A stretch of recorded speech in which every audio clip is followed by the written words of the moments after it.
Vous êtes à l'antenne du réseau de télévision 4 saisons. CFJP Super 35, câble 5 Montréal. CFAP Super 2, câble 13 Québec. CJPC Super 18, câble 9 Rimouski. À première aujourd'hui, spécial Noël, avec Claire Pimparé, Michel Baudry, le magicien Alain Soquette, Nathalie Simard et Gilles Vigneault.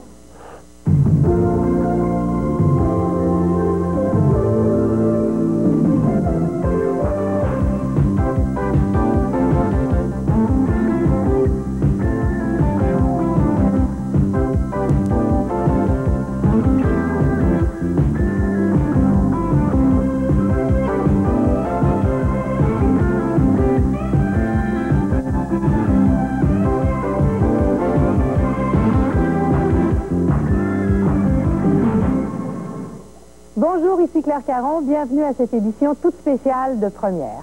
Aujourd'hui, pendant 2 heures, nous vous invitons à célébrer Noël avec toute l'équipe et aussi avec nos invités. Et parlant d'invités, je vous suggère d'installer tout de suite les tout-petits devant la télévision. Est-ce que vous êtes prêts? Nous allons entonner tous ensemble la rumba alphabet avec Claire Pimparé.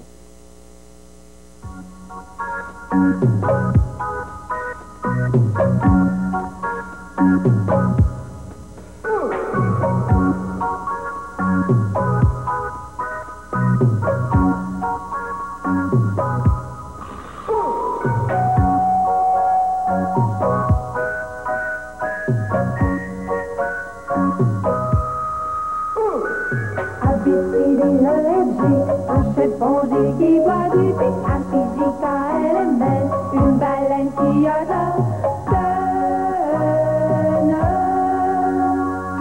au PQRS sur nous, un zébu qui danse dans la rue, VWXYZ, des pipets, des cadrus,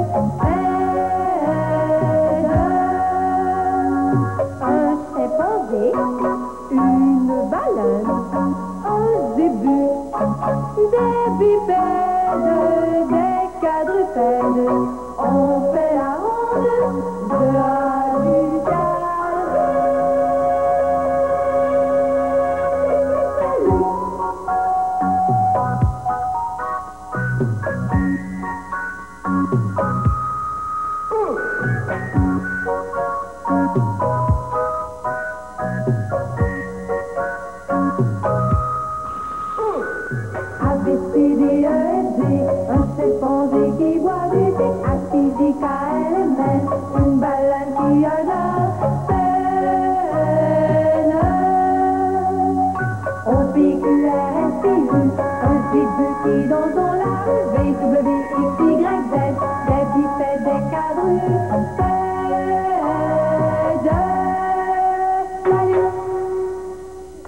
C'est beau! Tiens, garde tout à ça, puis je reviens te voir dans quelques instants. Bonjour Claire. Bonjour. Merci d'avoir commencé l'émission aussi gaiement. Ben, en fait, c'est les enfants, je pense, qui commencent. C'est agréable de les avoir ici. Hein? Oui, c'est très agréable. Dites-moi, pour être aussi proche des enfants, vous avez dû être une enfant vous-même très heureuse. Oui, effectivement, j'ai eu une enfance très heureuse. J'étais, en fait, on est 9 à la maison. Et puis, j'ai eu ce que je pense être le plus important pour un enfant, de l'amour, de l'affection, de la tendresse, de la sécurité. Après ça, on continue, mais je pense que c'est la base. Je pense qu'en plus, vous étiez dans les dernières à part ça. Oui, je suis l'avant-dernière. Alors, j'ai été élevée en partie aussi par mon frère, mes sœurs, en fait, les plus vieux de la famille. Est-ce qu'il y a des souvenirs d'enfance qui vous ont particulièrement touché et qui vous bercent encore aujourd'hui? Oui. Moi, je pense que ma mère, c'est quelque chose de très beau. C'est un flocon de neige, une boule de Noël, une étoile. C'est ce qu'on trouve beau. Maman, elle m'a donné des joies énormes juste de travailler avec ses mains. Elle nous faisait, nos cadeaux de Noël, elle nous les a fait. Elle nous offrait aussi, à l'occasion, des choses qui étaient faites de ses mains, mais pour les autres, comme à nos professeurs. On avait quand même, on était plusieurs. Alors, évidemment, ça occasionne beaucoup de dépenses d'offrir des cadeaux aux professeurs. Elle nous les faisait avec les boîtes de sel ronde à l'époque, là, où ils nous offraient les boîtes. On ramassait pendant l'année les aiguisures de crayon et tout ça, puis elle nous faisait des bûches de Noël avec ça, qu'on offrait en cadeau à nos professeurs. Et vous, est-ce que vous faites ça avec vos enfants? Oui, moi, je bricole beaucoup avec mes enfants. J'ai pas fait encore des bûches de Noël, mais je fais pas mal toutes sortes de choses avec eux. Puis, Ce que je trouve extraordinaire, c'est les enfants ont beaucoup de choses à nous apprendre. Et quand une mère a confiance en soi, quand on ne se culpabilise pas, puis quand on accepte qu'on a des limites aussi en tant que parents, nos enfants sont très heureux puis nous le rendent bien. Parce qu'en fait, c'est eux qui sont nos professeurs. Ouais. Alors, je pense qu'il ne faut pas être exigeant envers les enfants parce que c'est déjà énorme ce qu'ils font comme travail. Puis l'amour qu'on reçoit d'un enfant, c'est vraiment le plus beau présent. Vous avez une carrière assez particulière parce que vous êtes comédienne, vous êtes aussi chanteuse. Vous pourriez en fait travailler beaucoup plus dans le cinéma, dans le théâtre, jouer avec des adultes et pour les adultes. Et en fait, vous consacrez plutôt votre carrière aux enfants. Est-ce qu'il y a une raison à ça? Ben, c'est-à-dire que je fais encore du théâtre, je fais du cinéma, mais il y a un choix. J'ai en fait, avec Claude, évidemment, on a une famille. Pour moi, la valeur familiale, la valeur humaine, ça a beaucoup d'importance. Alors, c'est sûr que dans le métier que je fais, j'ai des choix à faire. Donc, j'ai refusé du cinéma parce que j'étais enceinte. Mais aujourd'hui, on me dirait, est-ce que tu préfères faire le cinéma que d'avoir tes enfants? Je dirais non, parce que je regrette rien, au contraire. Ils me le rendent tellement... j'ai des enfants extraordinaires en santé, heureux. C'est déjà énorme. C'est déjà énorme. Alors, et je me dirige, j'ai toujours travaillé avec les enfants parce que peut-être j'ai un côté enfant moi-même qui est très là, qui est très présent. C'est ce qu'on sent, en tout cas. Alors, finalement, pour moi, c'est un travail, mais tellement agréable parce que ça fait partie de moi. Alors, j'ai besoin de travailler avec les enfants parce que pour moi, c'est une source d'énergie que je prends quand je travaille avec eux. On sent que vous êtes tout de suite à l'aise avec les enfants. Quand les enfants sont arrivés dans le studio, ils sont venus vous retrouver, puis tout de suite, Pascaro était là, puis la magie était arrivée. Ben, je pense que c'est... quand on parle de chimie des personnes, c'est peut-être ça. C'est que finalement, ils savent que quand je suis avec eux, ben, c'est vrai que je les aime. Alors, puis eux, finalement, je suis tellement bien quand ils sont là. C'est ça, c'est une source d'énergie. On se communique quelque chose de magique. Là, en fait, vous n'êtes plus Pascaro. Mais est-ce que vous croyez que Pascaro va vous poursuivre jusqu'à ce que vous soyez vieille? En fait, c'est difficile de dire que je suis plus Pascaro parce que de toute façon, on me voit encore 3 fois par jour. C'est comme ça que les enfants vous appellent? C'est ça. Et puis, Pascaro, c'est moi qui l'ai créé. J'ai pas voulu changer ma voix. J'ai voulu être qui je suis parce que pour moi, ce qui est important, c'est l'âme de Pascaro. Ce n'est pas l'image en tant que telle. C'est ce qui est Pascaro comme j'ai voulu, moi, la créer. Alors que Pascaro, c'est moi, donc ça va me rester toute ma vie. Et puis, je renierai jamais quelque chose que j'ai mis au monde, que j'ai créé. Bien sûr. Alors, pour les enfants, je suis Claire, je suis Pascaro, mais ce qui est important, c'est que je les aime, que je suis leur amie. Et je compte le rester très, très longtemps. Qu'est-ce qu'ils vous apportent, les enfants? Ah, ils m'apportent de l'énergie, ils m'apportent de l'amour, ils m'apportent... eux me donnent confiance. Est-ce que les vôtres vous donnent les mêmes choses? Oh oui, oh, oui, beaucoup. Ils vous enlèvent pas de l'énergie aussi, en plus de vous en donner? C'est sûr qu'avec 3 enfants, je suis baignée dans le milieu des enfants, mais... les petites sauterelles. Non, je suis baignée dans le milieu des enfants, mais j'en ai une qui a 2 ans, puis dernièrement, ça faisait comme 4 fois que j'allais la coucher, puis là, j'ai dit, écoute, maman va se fâcher, là, si tu fais pas de dodo, il est rendu 9 heures. Elle s'est retournée, puis elle m'a fait, Caro! Ah, comment résister à ça? J'ai fini, Yann, tu sais, maman Claire, fais dodo, mais voilà, ça me Vous devez bien avoir une autre petite chanson en réserve. Qu'est-ce que vous nous chanteriez pour les tout-petits qui sont là, qui attendent encore? Ben, je pourrais peut-être faire quelque chose qui me ressemble. Une coquine. Pourquoi pas? D'accord. Et mes amours, on fait une autre chanson ensemble? Tiens, tu me laisses une petite...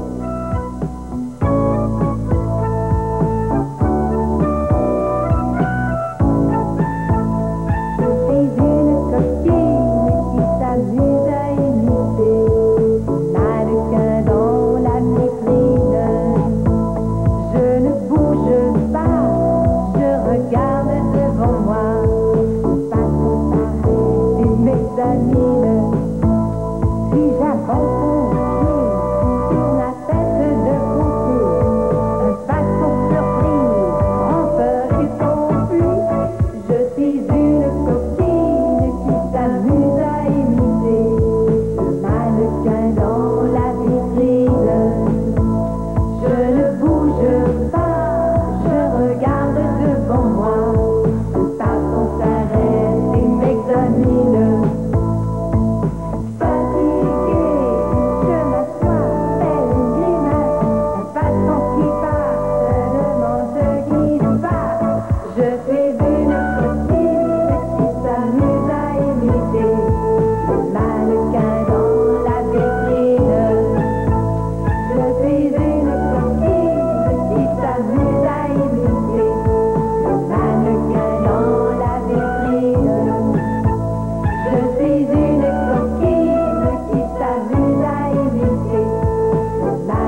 aller vendre mes livres au Colisée du Livre. Vous savez, le grand magasin aux vitrines oranges. En échange, j'ai trouvé tous les livres que je voulais. À part ça, j'ai pas payé cher, parce que j'ai profité d'escomptes de 50 à 90 %. Ici, il y a des millions de livres de Le Colisée du Livre à Montréal, Québec et Sherbrooke, le grand magasin aux vitrines oranges. McDonald's a du nouveau pour vous retremper dans l'esprit des fêtes. Le poulet McCroquette des fêtes, offert dans une jolie boîte aux couleurs de Noël de 9 ou 20 morceaux, avec 2 nouvelles sauces, canneberge relevée d'un soupçon d'orange et sauce aux pommes rehaussée de cannelle. Le poulet McCroquette des fêtes, de joyeuses bouchées pour de joyeuses fêtes. Et complétez leur bas de Noël avec les certificats cadeaux McDonald's. Procurez-vous un livret de 5 certificats cadeaux pour 5 $ seulement chez McDonald's. Entrez et participez au grand magasinage de Télévision 4 saisons. Plus de 50 000 $ en prix. Grattez et découvrez 3 logos 4 saisons. Gagnez instantanément 5, 10 ou 15 $. Vous pourriez aussi gagner l'un des 5 prix hebdomadaires. Une berçante traditionnelle de la collection de meubles Les Anciens, une chaîne en or de la bijouterie Le Parchemin, un crédit d'achat du Colisée du Livre, un fauteuil de Elran Ameublement, le père du meuble, ou un bon d'achat aux Habits d'Orion. Et lors de notre grand tirage, vous pourriez gagner l'un des 4 grands prix suivants. Cette Mercury Tracer L de Delory Auto, un ensemble de salons et d'appareils électroménagers d'ameublement Lima, un manteau de vison de la Flamme Fourrure, ou un des 50 modèles de piscine en résine de synthèse des centres Citadelle. Inscrivez-vous chez l'un des marchands participants et gagnez! Winnebago, oh, oh, oh. Ici c'est le Père Wow. On vous invite à notre spécial du temps des fêtes avec les plus tannants des tannants samedi 26 décembre 18h. Oh, oh, oh, oh, oh. Elle s'appelle Marie-Lou, c'est la petite fille de Daniel Daigneault. Justement, vous, Daniel Daigneault, qu'est-ce que vous nous avez préparé pour Noël? Une bonne dinde avec des patates pilées, beaucoup de sauce. Non, sérieusement, Claire, au cours des dernières semaines, j'ai rencontré plusieurs artistes et je me suis amusé à leur demander qu'est-ce que ce serait pour eux le Noël idéal. Le Noël idéal, ce serait d'aller chercher tous les enfants qui n'ont pas la chance de vivre justement un beau Noël, les amener avec des chevaux, là, tu sais, les amener vraiment au pôle Nord, voir le Père Noël. Mais moi, le Noël idéal, là, ça me dérange pas de pas avoir de cadeaux. Ce que j'aimerais, là, c'est que j'ai fait une campagne pour l'UNICEF. J'aimerais ça que mon Noël, ça soit que tous les enfants du monde puissent aussi heureux, puissent être chacun aussi bien logé, aussi bien nourri, puis aussi bien heureux. Ça serait ça mon meilleur Noël. Toutes les années sont très spéciales pour moi parce que j'ai une grande famille, c'est merveilleux. Mais si j'étais une magicienne, puis si je pouvais faire un miracle comme ça, là, je pense que je donnerais un petit coup de baguette puis je guérirais tous les petits enfants qui sont atteints d'une maladie incurable ou les petits enfants en Éthiopie, par exemple. Je pense que je les guérirais tous. Je les amènerais tous avec moi. Je les bercerais tous. En tout cas, je guérirais tous les petits enfants sur la terre, je pense. Je pense que ce serait ça mon plus grand désir. Ben, moi, j'aimerais ça, dans le fond. Je sais que c'est utopique, mais dans le fond, quand même, si tout le monde y pensait en même temps, puis se demandait la même chose, puis demandait la même affaire au bon Dieu ou à qui que ce soit, ben, ça serait la paix dans le monde. J'espère qu'on va arriver à se comprendre puis à régler nos différends d'une autre façon qu'avec des fusils, puis des guns, puis des bombes. C'est ça que je souhaite. Serge Turgeon, qu'est-ce que ce serait pour vous le Noël idéal cette année? Le Noël idéal, c'est peut-être celui que je vais passer finalement, que je vais passer avec ma famille, avec des gens que j'aime, avec ma petite fille de 16 mois. Pour moi, Noël est un temps de paix avec pas uniquement la grande paix internationale, mais notre paix intérieure. Tout ça, c'est important. C'est une fête de silence pour moi, Noël. Ça peut vous sembler bizarre de la part d'un acteur que je vous dise ça, mais comme on dit que le silence appartient à la musique, le silence aussi appartient à certains mots, et nous, comédiens, on joue souvent ce qu'il y a entre les lignes. Pour moi, un Noël idéal, c'est un Noël de chaleur, c'est un Noël d'amour et c'est un Noël régénérateur de beaucoup de nos enthousiasmes. Ce serait peut-être dans les Alpes, avec de la neige, avec une carriole, des chevaux, beaucoup de monde autour. Peut-être plusieurs carrioles avec des gens qui auraient beaucoup de champagne à m'offrir et des jolis cadeaux, peut-être une rivière de diamants, puis des choses plus simples que ça aussi. Ah ben, qu'il y ait de la magie ou pas, pour moi, Noël idéal, ça devrait être la même chose d'une année à l'autre. Pour moi, la signification de Noël, c'est le bonheur. C'est le bonheur surtout pour les enfants, pour l'entourage, pour les enfants, pour les gens de la planète aussi. Et Dieu sait si dans le domaine dans lequel on évolue, on sait qu'il y a des gens qui sont malheureux. Pour moi, Noël, il faudrait que ce soit le bonheur pour tout le monde. Je pense que le Noël idéal, ce serait d'entendre ma chorale. Il y a Roger, Claire et vous voyez, ce serait premièrement d'entendre la chorale et deuxièmement, je pense que s'il y avait un vrai vœu à faire, c'est de revenir au Noël d'antan. Mais les vrais, là, au moment où la messe de minuit, on y allait à pied, en carriole et tout ça, et où on respectait vraiment les traditions de Noël. Je pense que c'est ça qui ferait le Noël idéal. Noël, Noël, Noël, Noël.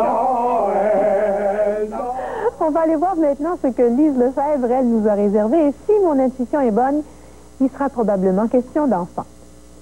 Claire, on ne peut rien vous cacher. Effectivement, il y aura des mots d'enfants aujourd'hui. D'ailleurs, Claire Spintaré était entourée d'enfants. Et pourquoi c'est le cachet de Noël? C'est la fête des enfants, des tout-petits et des plus grands aussi. Et j'ai appris bien des choses en leur présence. Entre autres, les enfants m'ont dit d'où venait le Père Noël.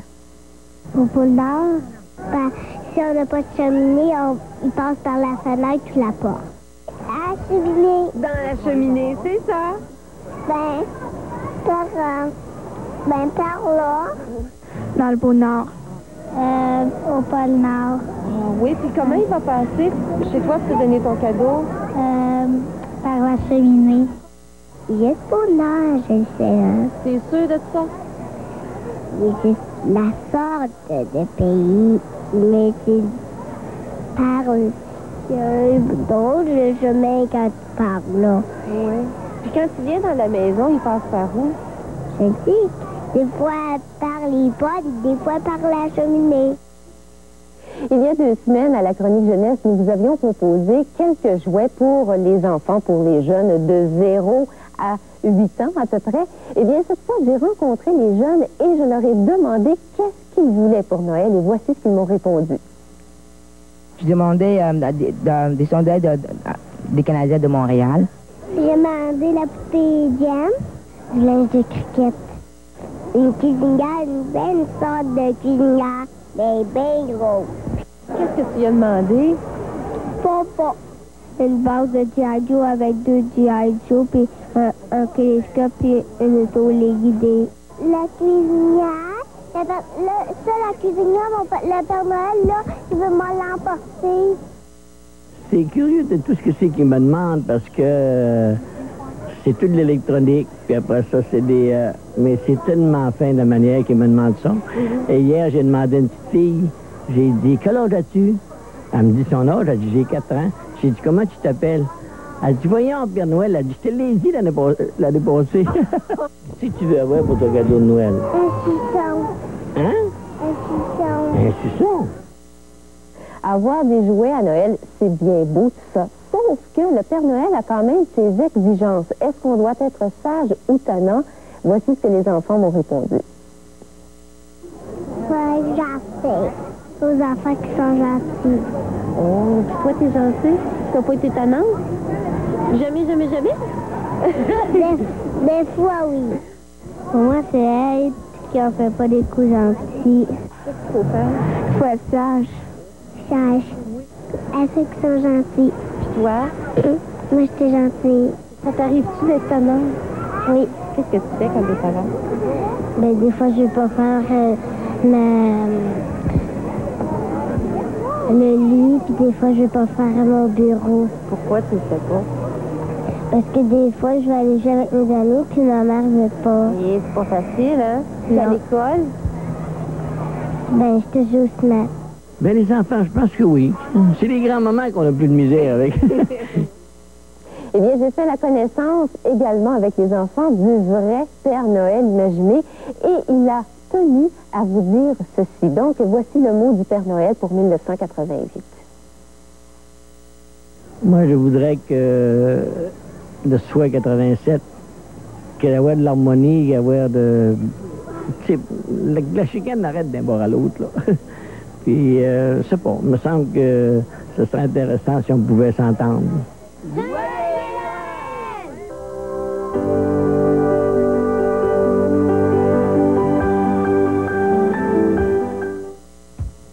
La super vente après Noël est présentement en cours dans les 11 super magasins JM Saucier. Des rabais jusqu'à 60%. Cette cassette VHS T120 à 4,99. Ce télécouleur 14 pouces à 197,99. Ce magnétoscope VHS Panasonic à 433,99. Ce télécouleur 20 pouces Hitachi à 497,99. La super vente après Noël dans les 11 super magasins JM Saucier. Surveillez les journaux.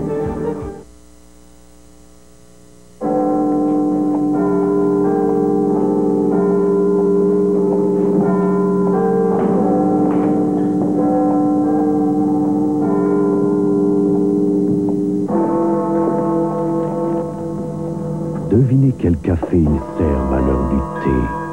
Du café colombien à 100%, cueilli à la main par des gens comme Juan Valdez. Le café le plus riche du monde. Vous cherchez la vie où l'ambiance est agréable et chaleureuse. Visitez Villa Les Tilleuls. Villa Les Tilleuls, située au cœur de Laval, accueille toutes personnes âgées et vous offre, entre autres, des chambres privées ou semi-privées, un service de réception-garde 24 heures et une multitude de commodités. Chez nous, c'est Villa Les Tilleuls, voyons. Villa Les Tilleuls, la tranquillité d'esprit pour toutes personnes âgées. 628-0322.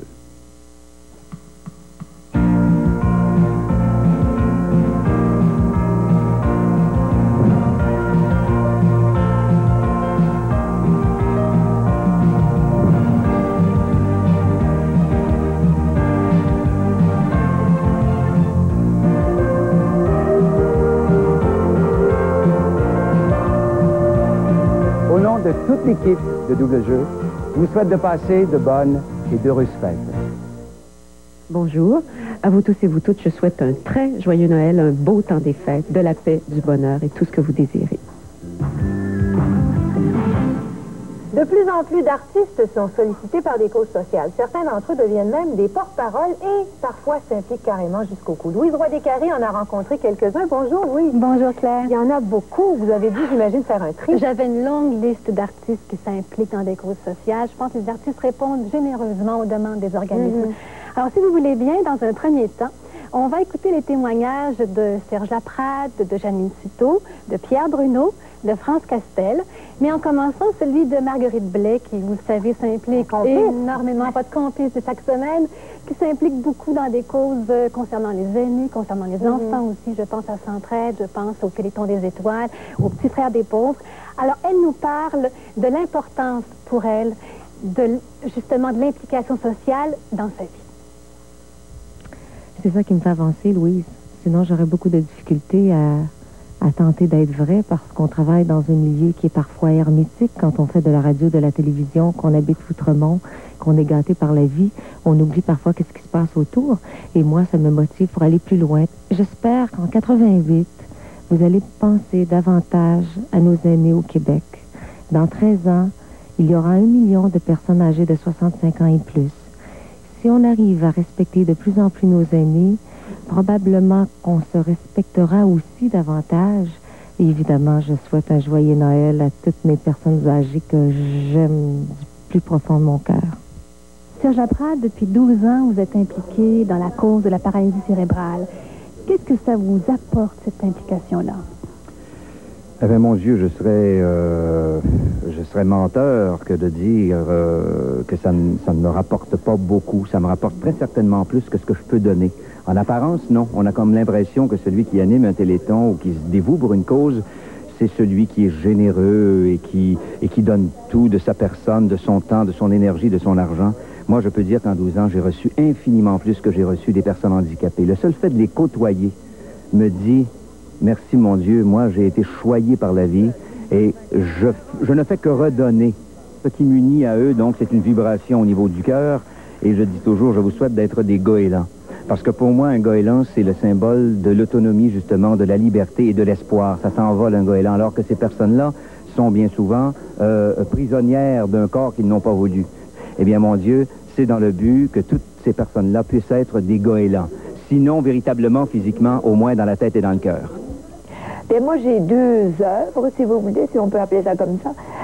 L'Association de Montréal pour la déficience intellectuelle, puisque j'ai une petite fille déficiente, et l'AMI.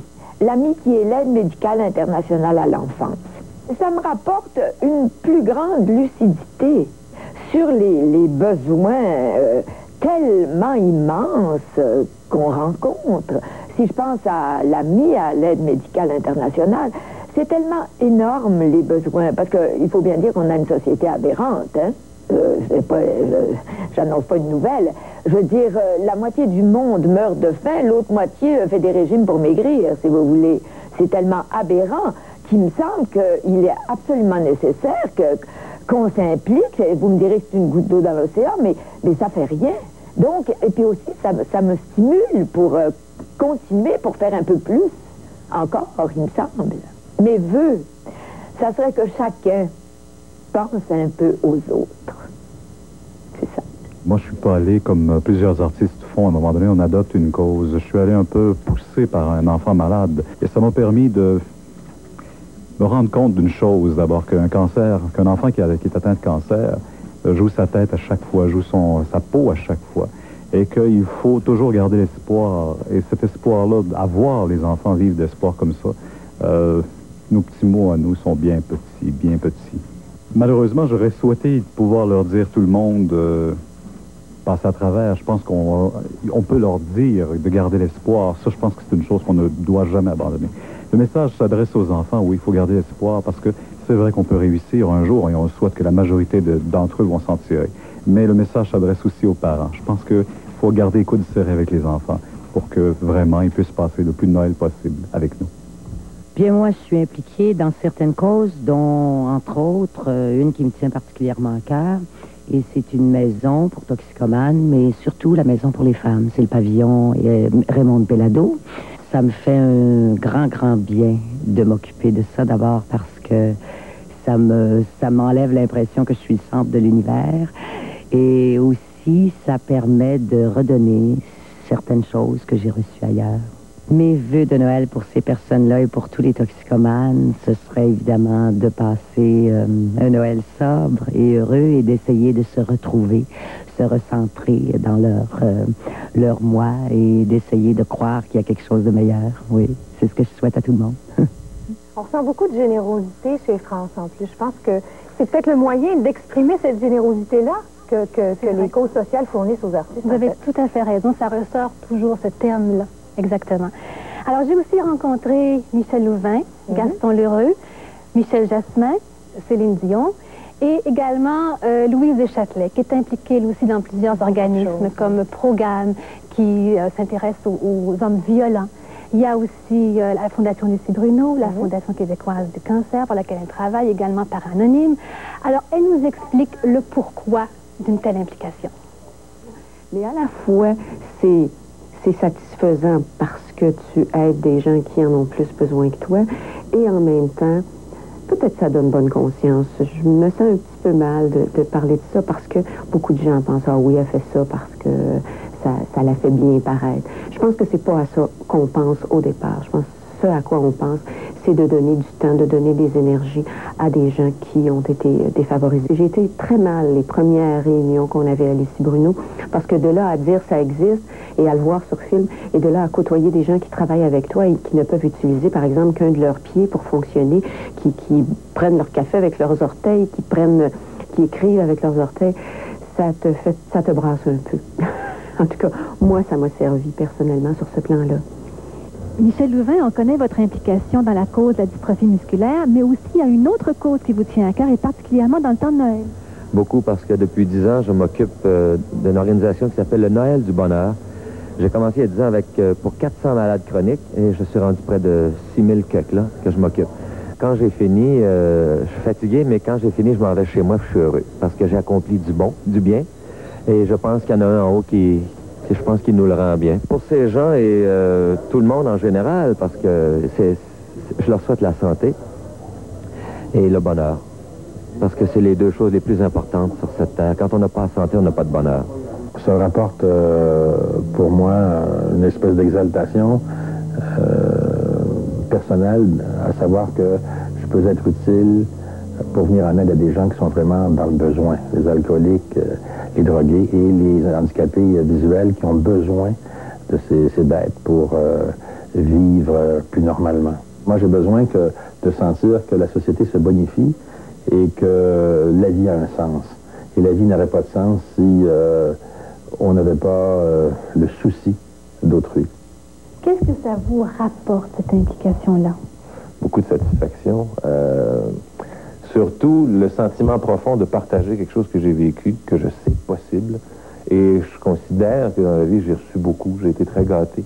Et de pouvoir aujourd'hui prendre les moyens que j'ai reçus, les moyens avec lesquels je travaille tous les jours, et utiliser ça pour aider les personnes handicapées à vivre le même bonheur que moi j'ai vécu, ça m'apporte une satisfaction absolument incroyable. Mes vœux de Noël sont très simples, autant pour les personnes handicapées que pour tout le monde en général. Je souhaite surtout la santé et je souhaite surtout, en deuxième, l'harmonie. Mais c'est presque à égalité avec la santé. Le niveau de ces vœux-là, le bonheur aussi, pour tout le monde. Je donne de mon temps, c'est-à-dire que je viens voir les enfants dans les hôpitaux, je viens les rencontrer, je viens leur chanter des petites chansons, leur dire bonjour, leur parler, leur souhaiter, leur dire d'avoir beaucoup de courage. Je pense que c'est important. Pour moi, moi, je reçois beaucoup d'amour du public, de tout le monde, de ma famille. C'est important de recevoir de l'amour, mais ce qui est très important aussi, c'est d'en donner. Moi, j'en reçois tellement que je ressens toujours le besoin d'en donner davantage. Puis pour moi, c'est ça qui est important, de donner de l'amour. J'ai besoin de ça, beaucoup.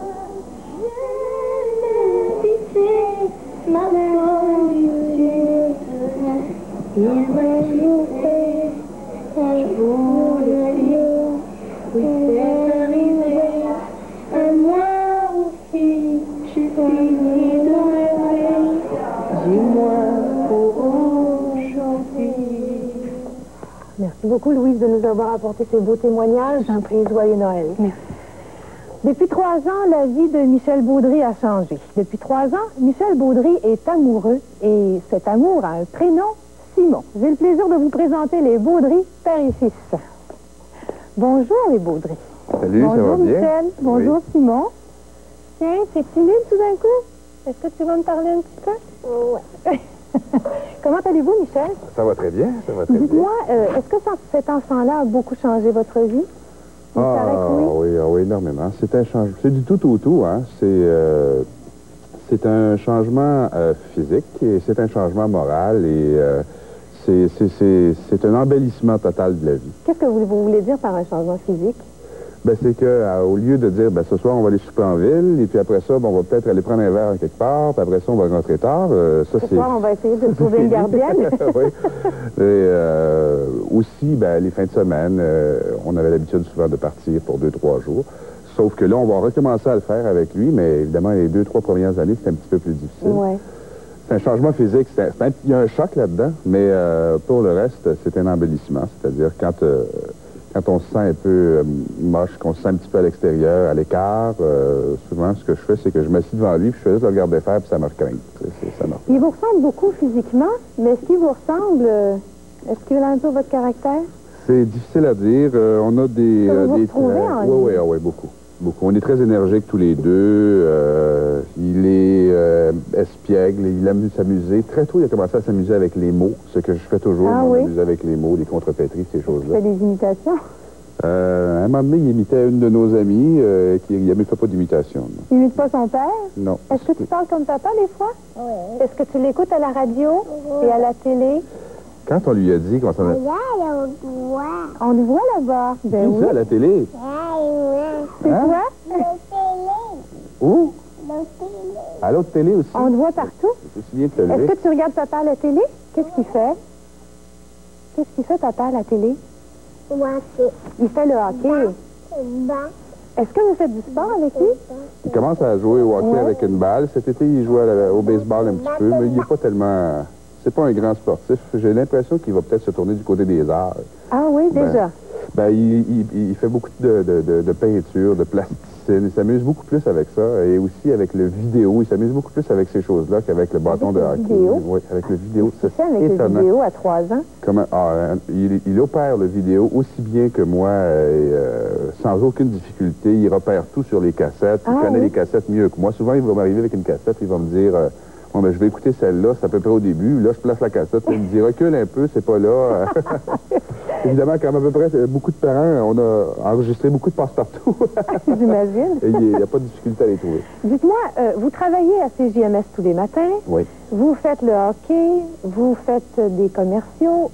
Comment vous trouvez le temps physique d'être avec lui beaucoup? Ben, il y a des journées spécifiques pour se retrouver à la maison. Ouais. Moi, enfin, vraisemblablement, là, les lundis, mardis, mercredis et jeudis, je suis assez à l'extérieur, ou sinon, je suis pris dans mon bureau, justement, en train de préparer des émissions, ces choses-là. Alors que le vendredi, le samedi et le dimanche, c'est beaucoup plus familial au divertissement. Puis là, ben, on passe vraiment du temps ensemble à jouer dehors. C'est très compartimenté. Hein. Est-ce que vous êtes un père sévère? Est-ce que vous êtes un père qui aime la discipline? Non, pas. Dans la maison, chez nous, c'est peut-être ce qui manque un petit peu de discipline. Mais sauf que il arrive un moment donné où moi, j'interviens drastiquement. C'est-à-dire que là, quand je suis tanné, je suis tanné. Mais ça prend beaucoup de temps. J'ai beaucoup de patience. Je peux me vanter de ça. On s'imagine toujours que les comiques chez eux font aussi les fous. Est-ce que vous faites le fou à la maison comme vous le faites à l'écran? Oui. Oui. Et oui. Vous faites... Est-ce qu'il rit? C'est-à-dire que quand tu fais ton comique à la maison, que ce soit ta femme ou ton enfant, à un moment donné, les autres, ils te trouvent plus comique. Oui, c'est vrai. Mais il faut trouver des nouveaux gags. Non, ben c'est pas des gags. C'est il est un peu comme moi pour ça. Par exemple, il va se lever le matin, il va faire des conneries, il court tout nu dans la maison. Vous faites ça aussi? Moins, je le fais moins. Depuis que j'ai engraissé, je le fais moins. Qu'est-ce qui le fait rire, lui, par exemple? Ce qui le fait rire, c'est quand on chante puis qu'on fait comme si le disque était accroché, comme si on chantait il était tan. Mais voyons, qu'est-ce qui arrive? Tu chantes plus, Simon? Est-ce qu'il chante bien, papa? Ah, il chante très, très bien. Qu'est-ce que tu chantes, Simon? Qu'est-ce que tu chantes? Ouais. Il chante la chanson du poisson. Quelle? On l'entend pas? C'est quoi, ça? Tu chantes-tu, il était un petit navire? Il chante tout bas. C'est toujours quand tu veux qu'il chante, il chante pas. Qu'est-ce que vous voudriez... il chante. Qu'est-ce que vous voudriez qu'il ait de vous? Ah, ben tiens. Parlons-nous, il va chanter. Qu'est-ce que vous voudriez qu'il ait de vous? La joie de vivre, c'est ça. Ouais. Il y a le goût de mordre dans la vie puis de s'amuser à tous les jours. Et alors, ça s'en vient? Ben, je pense que c'est... venir jusqu'ici, c'est une réussite. Il y a du fun, cet enfant-là, dans la vie. Puis moi, je veux pas que ça change. Puis je veux qu'il en donne à son père aussi. Tu sais, en vieillissant comme ça, il faudrait qu'il m'en donne un peu, parce que je suis un boudin. Ben oui, c'est-à-dire que comme vous le faites rire, il faut bien qu'il vous fasse rire un peu aussi. Oui, c'est ça. Le message est passé. Ouais, là, il l'entend aujourd'hui. Il va se revoir à la télévision pour probablement enregistrer l'émission. Alors, tu vois, il faut que tu fasses du fun à ton père un petit peu. Michel Baudry, merci beaucoup. Merci. Simon d'être venu nous voir. Merci beaucoup. Merci. Non, il chante encore. C'est ça pour Noël prochain. Le hockey donne des modèles aux jeunes aussi. Pensons à Maurice Richard, pensons à Wayne Gretzky, à Guy Lafleur. L'idole modèle 87 est un gardien de but. Il s'appelle Patrick Roy.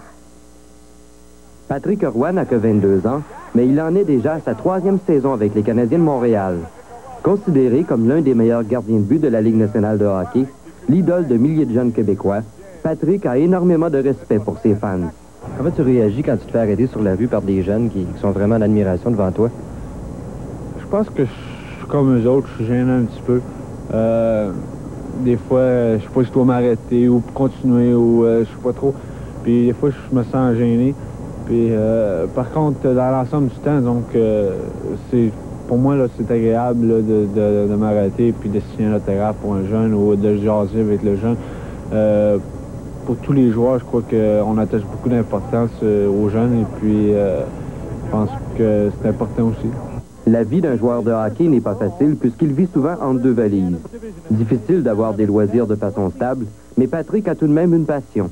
Bien, sur la route, j'écoute énormément de musique parce que sur la route, on est quand même condamné à l'hôtel et puis les alentours. Alors, il n'y a pas habituellement, exemple, je vais donner, là, quand on est sur la route à Philadelphie ou quelque chose du genre, on est loin du centre-ville. Et puis, donc, c'est des moments où là, je peux écouter la télévision ou écouter de la musique. Si tu n'avais pas été joueur de hockey, Patrick, qu'est-ce que tu aurais fait? Bien, c'était quand même difficile. Je m'étais donné comme, lorsque j'ai commencé, 2 buts. Le premier était effectivement faire un joueur de hockey. Et le deuxième, c'était aller à l'école et puis peut-être dans le futur là, être avocat ou dans ce style-là. J'ai étudié pour le droit. Par contre, je peux pas vraiment dire que c'est ça que j'aurais fait. Je peux pas... donc, ma priorité est située au niveau du hockey et puis j'ai mis toutes les énergies de ce côté-là. Patrick n'y va pas par 4 chemins pour expliquer les raisons de son succès. C'est la discipline et le travail qui l'ont mené là où il en est.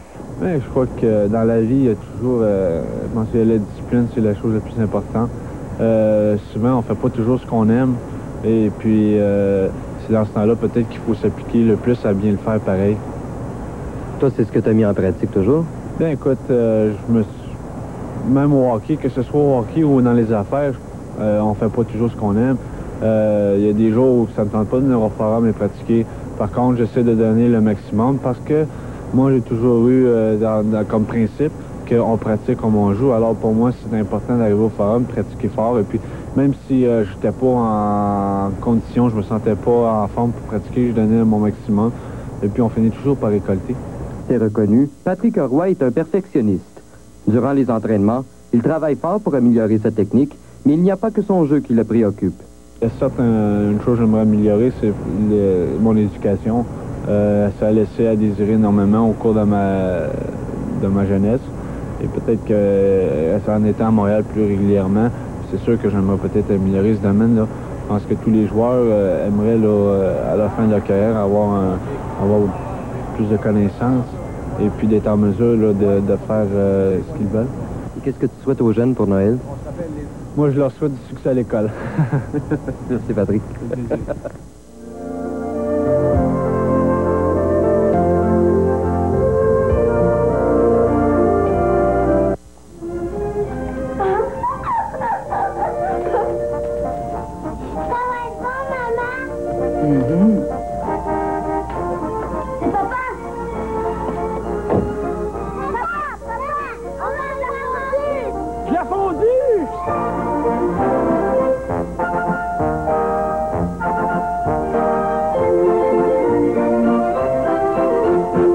Lorsqu'on pense fondu, on pense Swiss Knife.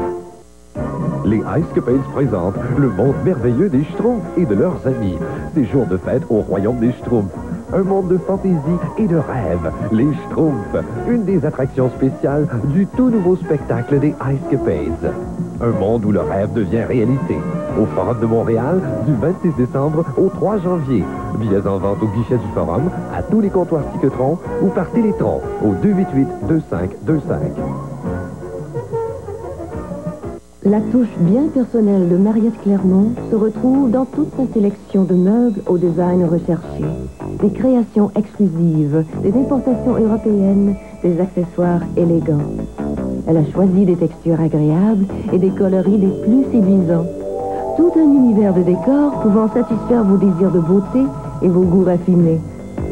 Mariette Clermont, l'expression accessible du bon goût.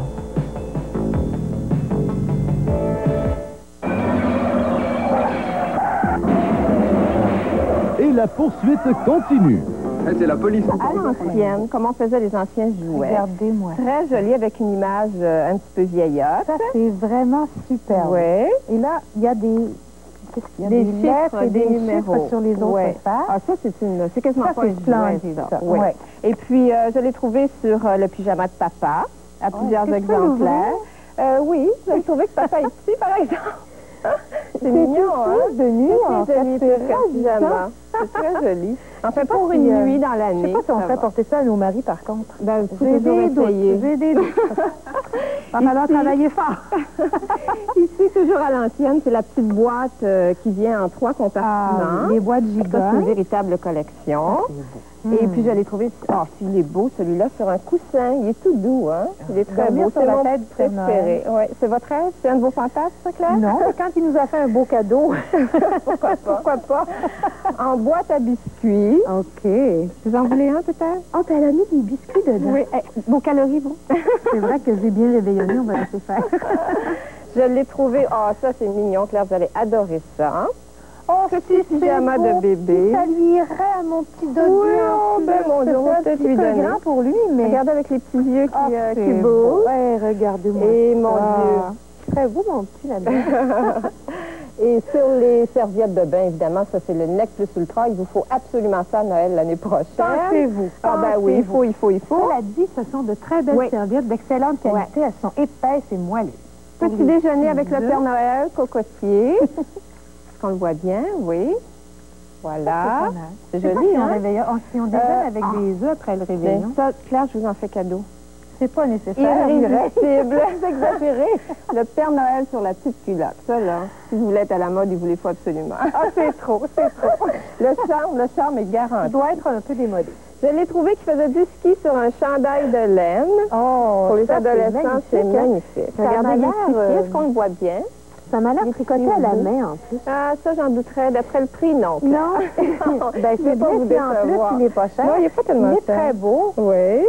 Je pensais pas qu'on pouvait retrouver le Père Noël, même sur les vêtements, sauf pour les tabliers de réveillon. Ah, ben c'est assez rare, mais c'est la première fois que je le voyais vraiment sur un...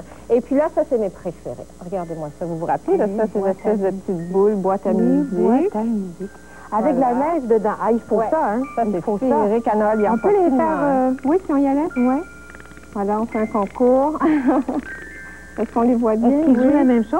Je sais pas, ici, j'ai toute une série de boîtes à musique. C'est agréable quand on arrive au début de décembre et qu'on commence à faire fonctionner les boîtes à musique ou à sortir ces décorations de Noël. Beau, hein? Elle est tellement belle cette année. Regardez celle-ci. Ah oui. Celle-là est magnifique, elle tourne aussi. Voilà. On dirait des copies d'objets anciens dans ces les entités reviennent beaucoup cette année dans les décorations de Noël. Vous avez sûrement remarqué ça. C'est peut-être parce qu'on a cessé de trouver drôle les décorations métalliques ou futuristes. Oui. Et il y a celui-ci. Je vais le laisser sur la table. Voilà. Ça, je veux voir ça de plus près. Je m'excuse, mais vraiment, c'est une merveille. Oui. Celui-là aussi en jouant à sa musique. Et ça aussi, oui? Oui. Attends, vous le montez comme la ça. mécanique. C'est pas compliqué. Un jeu d'enfant. Et voilà.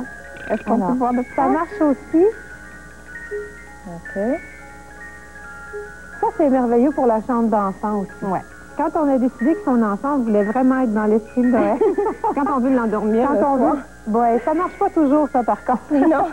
J'en savais quelque chose. J'ai un clown dans le lit comme ça, moi, puis elle fait jamais dormir. Au contraire, c'est peut-être le clown qui le réveille. Par contre, le mécanisme est un petit peu bruyant. On va avoir un beau concert dans quelques secondes. Hein? J'en ai un autre. C'est ça, je vais vous le montrer. C'est ça, Noël. Ça, c'est un peu comme en ce moment dans les maisons.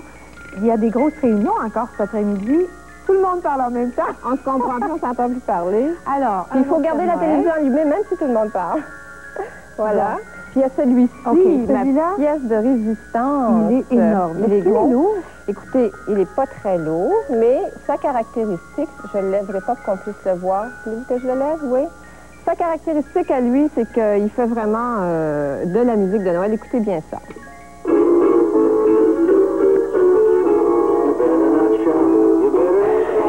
C'est autre chose. C'est un petit peu moins subtil. Mireille, merci beaucoup. Bien, écoutez, juste en dernier lieu, oui, je ne peux pas m'empêcher de vous en parler. Un livre qui raconte les dernières nouvelles du Père Noël. Merci beaucoup, Mireille. Daniel Daigneault a encore d'autres artistes. Il en a rencontré d'autres pour nous parler du Noël idéal. Louise Deschâtelet, qu'est-ce que ce serait le Noël idéal pour toi? Ben, Noël idéal, pour moi, il faudrait que je gagne à la loto pour pouvoir le réaliser. Puis j'ai pensé à ça quand il y a eu des gros prix, parce que je n'achète pas régulièrement des billets. Alors, il y a eu des gros prix à la 6,49 et j'achetais un billet. Puis à ce moment-là, je gagnais, bien sûr. Et j'amenais tout le monde qui passe habituellement les réveillons chez nous. C'est une bonne gang, enfants, parents. Dans le sud, pendant 2 semaines, je louais 2 grosses maisons. On se faisait faire la cuisine pas par mois, pour une fois, et on était sur le party pendant 2 semaines. Ça, c'est mon rêve. Quelque part dans le sud, genre Martinique, Guadeloupe, mais un bel endroit. Tous mes amis et les gens qui passent le réveillon chez nous.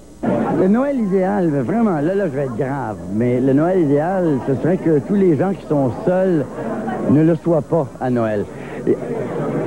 À Noël, aux fêtes, c'est quelque chose d'épouvantable que de se retrouver tout seul. Je pense à tous ceux qui sont en chambre à Montréal, qui travaillent dans les grandes villes, il y a énormément. Et je le sais parce que j'ai connu j'ai pas vécu ça, mais j'ai connu des copains qui étaient pris comme ça. La solitude, c'est ce qu'il y a de plus épouvantable au moment des fêtes. Le Noël idéal, je souhaite à tous ceux qui sont seuls de ne pas l'être, de trouver quelqu'un à qui parler et avec qui communiquer. Voilà. Le Noël idéal de cette année, il est sûr et certain de passer le Noël avec Antoine, mon fils, et avec ma compagne Janine. Et c'est la seule et unique chose que je désire.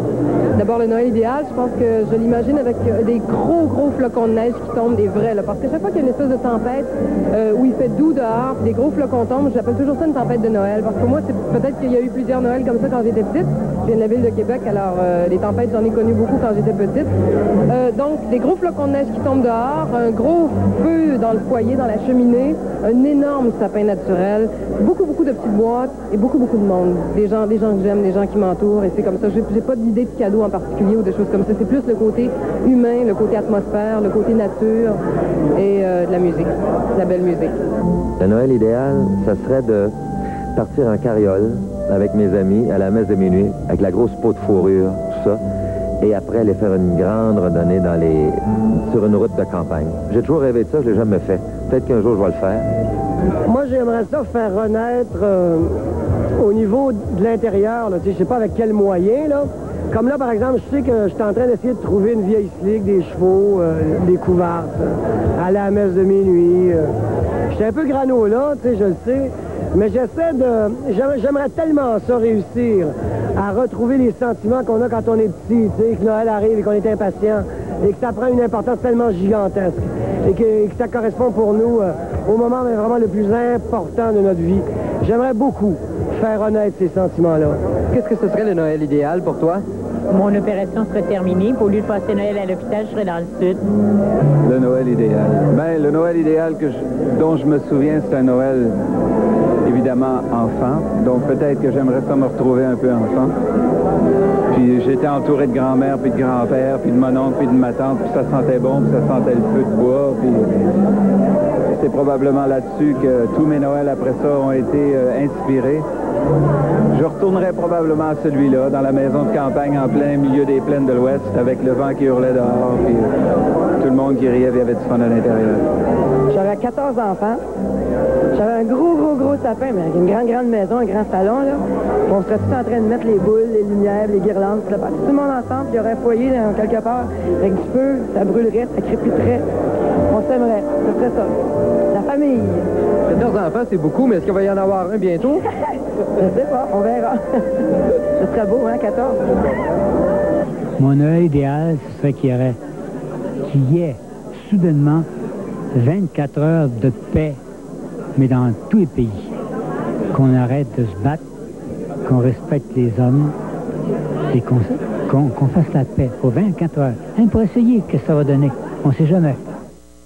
Daniel Daigneault, vous savez comment on est curieux. Ici, en studio, tout le monde se demande ce que c'est pour vous, le Noël idéal. Mon Noël idéal, je pense que ce serait de le passer à la campagne dans une vieille maison canadienne avec la famille, les parents, les amis.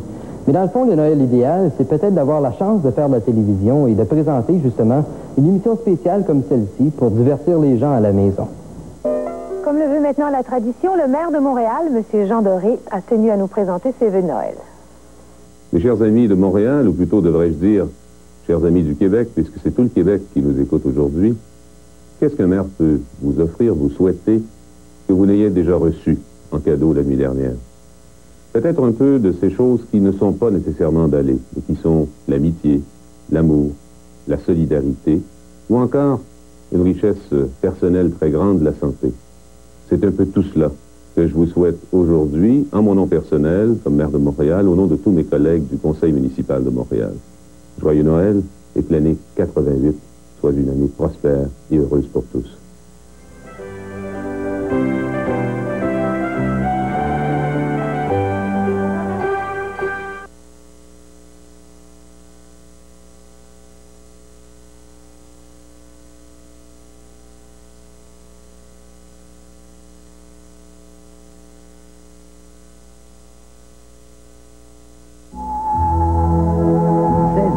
En retour avec son tout nouveau micro-sillon. Encore.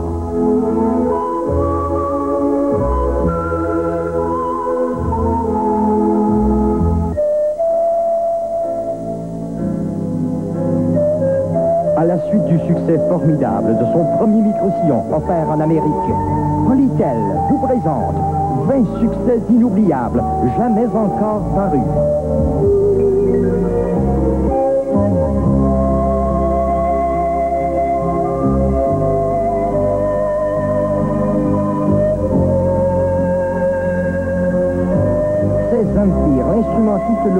connu au monde, qui a enchanté des millions partout avec sa maîtrise de la flûte de Pan.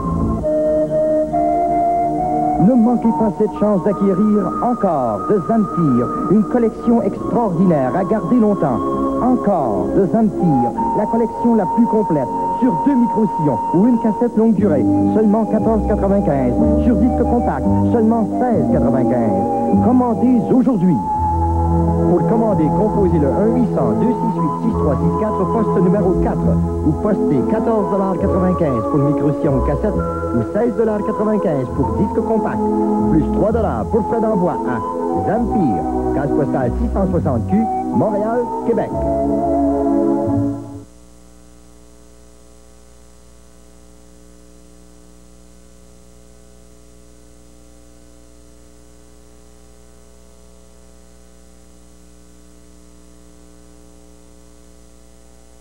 Je vous souhaite un très, très joyeux Noël, rempli d'amour, de paix.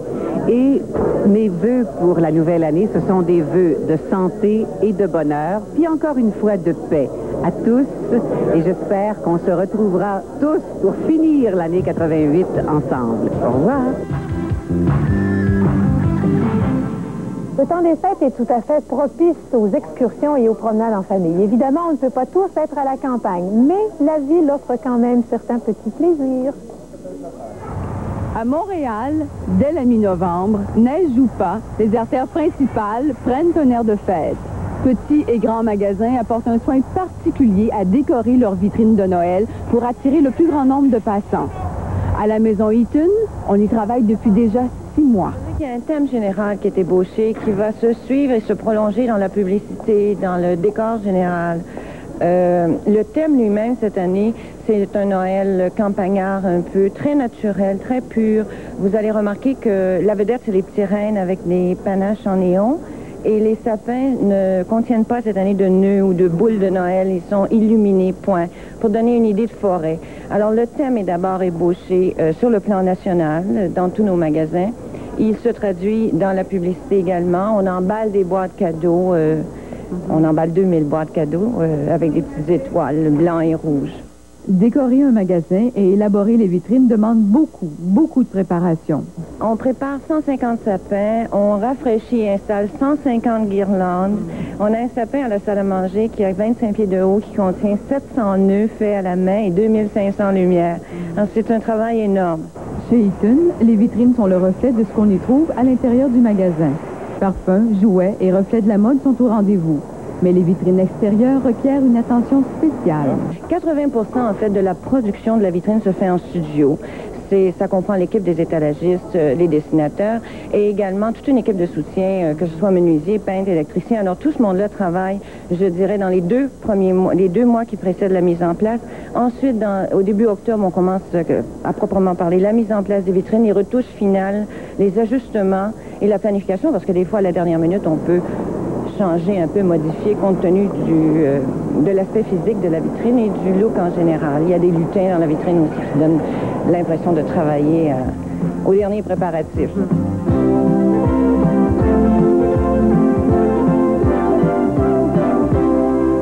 Chez Ogilvy maintenant, 1987 marque le 40e anniversaire de la vitrine mécanique.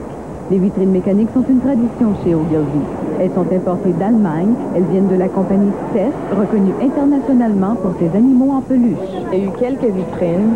Celle-ci en particulier, nous en servons depuis à peu près 15 ans sur rotation. Il y a une autre vitrine aussi qui est en réparation en ce moment, mais il n'y a que 2 personnes à peu près au monde qui peuvent réparer une vitrine si compliquée. Puis il y en a un à New York, je crois, puis l'autre est en Allemagne de l'Ouest. La vitrine est activée par 5 moteurs et fait s'animer à peu près 130 animaux de peluche qui prennent part à toutes sortes d'activités. Dès le début novembre, la maison Ogilvy reçoit des lettres et des appels demandant des renseignements sur la vitrine et surtout la date de dévoilement de celle-ci. Une fois dévoilée, une foule massée regarde, scrute